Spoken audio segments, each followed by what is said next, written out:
다윗은 어렸을 때 양치는 소년으로 늘 유대 땅 베들레헴의 들판에서 시간을 보냈습니다.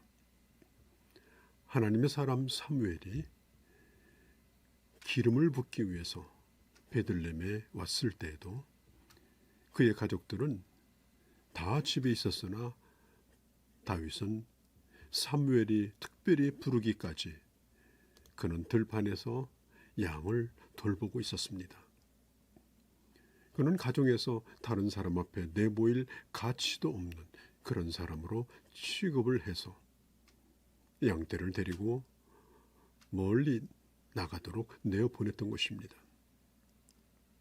다윗이 아버지 심부름을 하기 위해서 의문품을 가지고 일선에 가서 블레셋 사람과 싸우는 싸움터에 이르렀을 때 형들은 그 동생 다윗을 걱정한 것이 아니라 교만하다고 책망하며 돌려보냈습니다.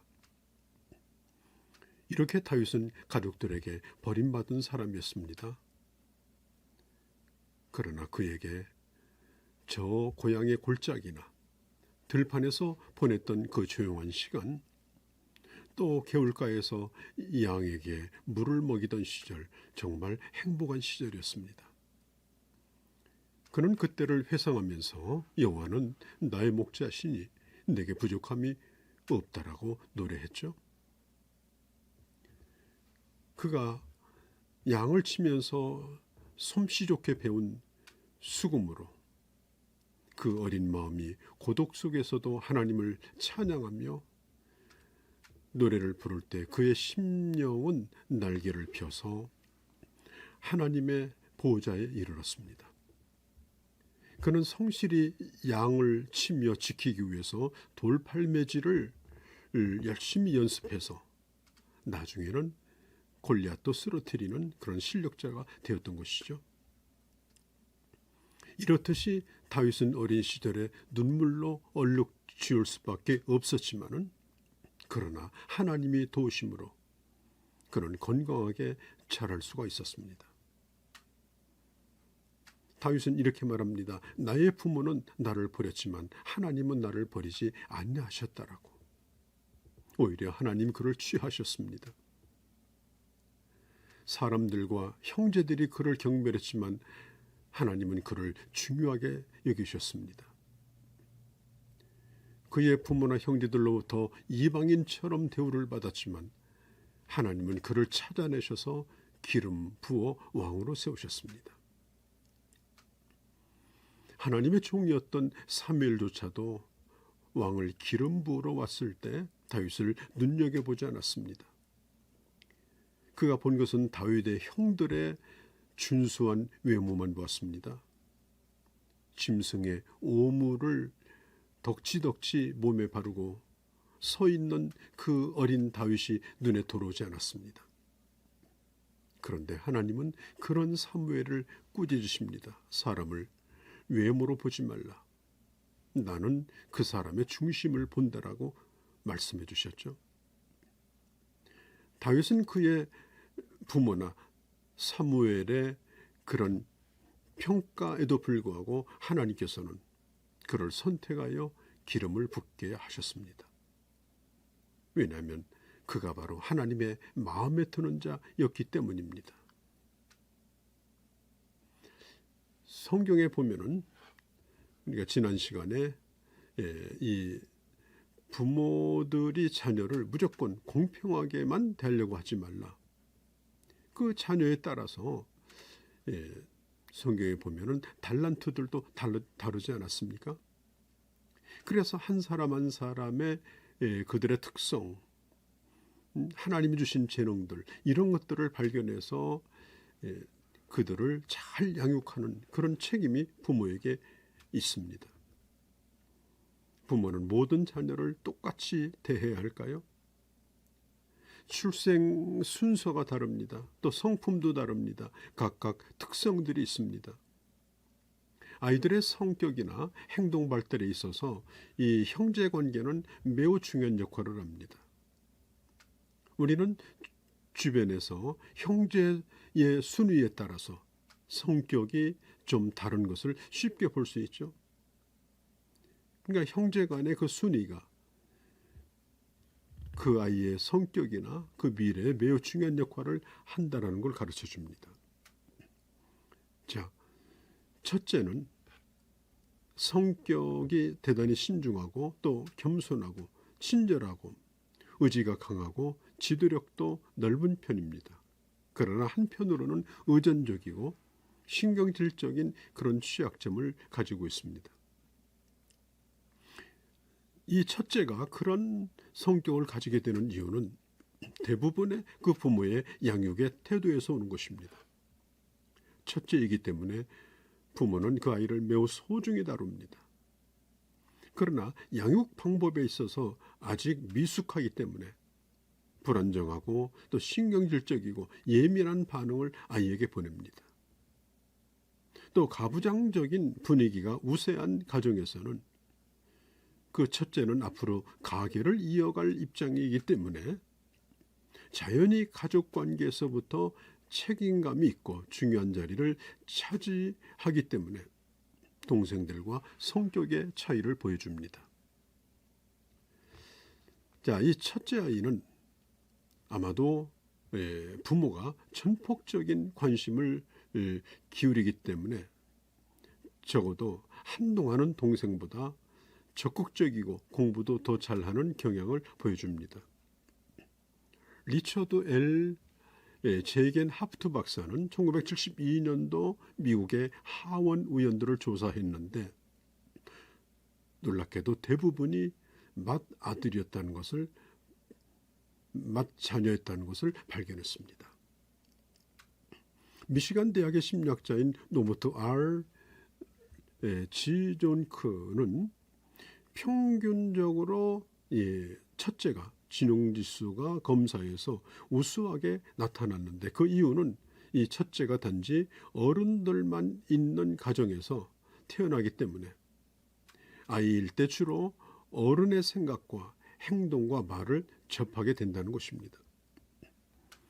그러나 첫째 중에는 그 특별한 지위에 대하여 대가를 지불하는 경우도 있습니다. 부모의 기대에 맞지 않게 살 때 부모는 매우 비판적이고 첫째에 대하여 더 부정적일 수가 있습니다. 그리고 심리적인 부담을 주어서 완벽주의자가 되려고 하는 그런 경향을 첫째가 갖게 되어지죠.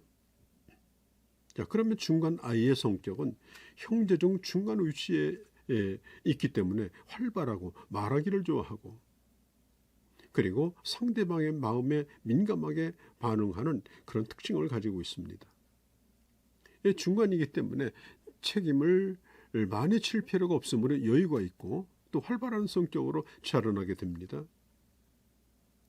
자, 막내는 아무래도 응석이 많겠죠. 이기적이고 의존심이 강한 반면에 또 자존심도 강한 경향을 나타내고 있습니다. 그 이유는 막내이기 때문에 이제 그 가정의 모든 형편들이 처음보다는 좀 아무래도 자리가 잡혀 있고 또 마냥 귀여움을 받고 여유가 있습니다. 또 부모와 형제에게 귀여움을 받으며 자라기 때문입니다. 자, 외동이는 어떨까요? 그 성격은 가정에서 수평적 관계를 경험하지 못하기 때문에 같은 형제 또 위아래 이런 관계에 대하여 전혀 경험이 없습니다. 그렇기 때문에 이 외동은 밖에 나가서 그 친구들과 관계를 맺는데 어려움을 겪을 수도 있습니다. 자, 자식을 하나만 두고 있는 어머니는 모든 관심을 한 아이에게만 쏟기 때문에 과잉보호가 되기가 쉽죠. 따라서 이 외동이들은 자절력이 부족하고 자아 정체성이 더디게 되는 그런 경향을 나타냅니다. 하지만 이 외동이는 긍정적인 면도 있는데 성인들과 접촉의 기회가 많고 또 부모의 많은 관심을 받기 때문에 말도 빨리 배우고 지적인 부분에서 뛰어난 그런 경향이 있습니다.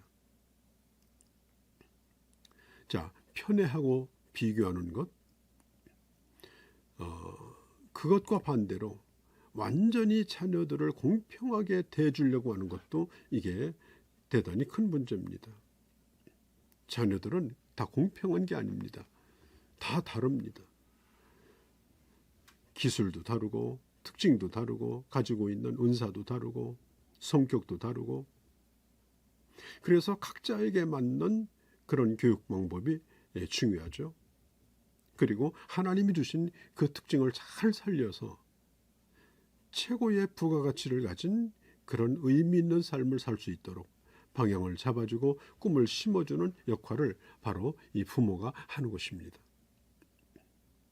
야곱이 자녀를 마지막에 침상에 앉아서 축복을 해주는 장면이 창세기에 나오죠. 그 자녀 한 사람 한 사람에게 맞는 그 축복을 하고 있는 걸 보게 되어집니다. 자녀를 위한 축복을 통해서 그 자녀의 고유한 가치와 그 특성에 따라서 하나님께서 그 자녀들에게 복을 주실 것을 야곱은 간절히 기도했던 것입니다. 자, 부모님들에게 부탁을 드립니다. 할 수만 있으면 자주 아이들이 들을 수 있도록 축복의 말을 건네주시기를 바랍니다. 그렇게 하려고 최선을 다해 주십시오. 땅의 모든 만물들 수만 가지는 하나님이 다 아름답게 하셨죠. 특별히 하나님께서 사람을 아름답게 하셨습니다. 그래서 그가 가지고 있는 것들을 끄집어내서 하나님의 그 아름다움이 그를 통해 드러날 수 있도록 개발해주고 지도해주는 것이 바로 이 부모의 역할인 것입니다. 자녀에게 이렇게 한번 말해 보십시오. 하나님께서 앞으로 너를 아주 특별하게 사용하실 것을 내가 마음에 그려본다. 그렇게 말해 보십시오. 아이들 하나하나에게 개인에게 맞는 축복의 말을 하십시오. 그리고 그들의 특성을 그 자녀들 스스로가 알 수 있도록 조언을 하십시오. 네가 자라 무엇을 하려고 결심하든 나는 너를 위해 기도할 것이다. 나는 너를 격려해 줄 것이다.